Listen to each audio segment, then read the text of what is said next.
Bien, alors on va continuer dans la rédaction d'un CV. Ce qu'il faut savoir, c'est qu'un CV, c'est un premier pas dans la recherche d'emploi et dans le monde du travail. Pour certaines personnes, il s'agit juste de trouver un premier job, mais pour d'autres, c'est l'histoire d'en trouver un meilleur. Comme dit précédemment, un CV, c'est jamais terminé. Ce n'est pas comme réaliser une liste de courses.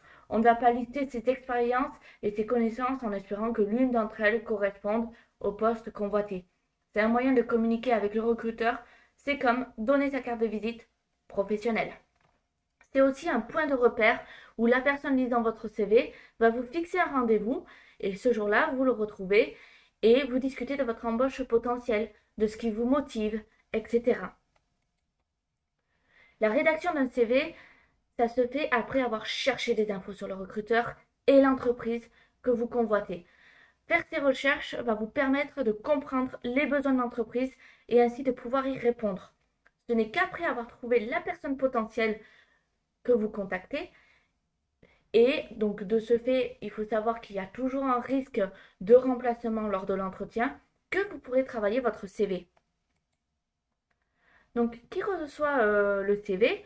Donc, forcément, vous en doutez, c'est le recruteur. Mais qui est le recruteur? C'est quelque chose auquel il faut penser. Parce qu'il faut personnaliser votre envoi et votre CV pour avoir une longueur d'avance sur vos concurrents qui ne le font pas.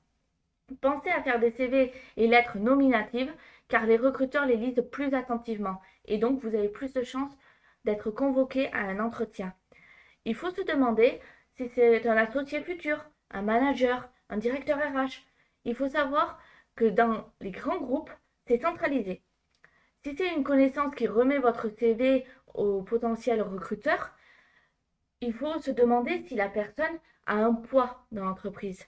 Est-ce que elle a un grade suffisamment élevé ou une expérience suffisante pour que vous soyez convoqué et que, forcément, comme j'ai dit précédemment, ça ait un poids. Si c'est une candidature spontanée, il vaut mieux l'adresser au supérieur hiérarchique. Si c'est une annonce auquel on répond, le service devrait être écrit.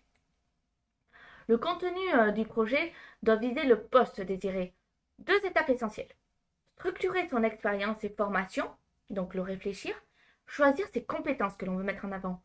Et nous verrons cela dans une prochaine vidéo.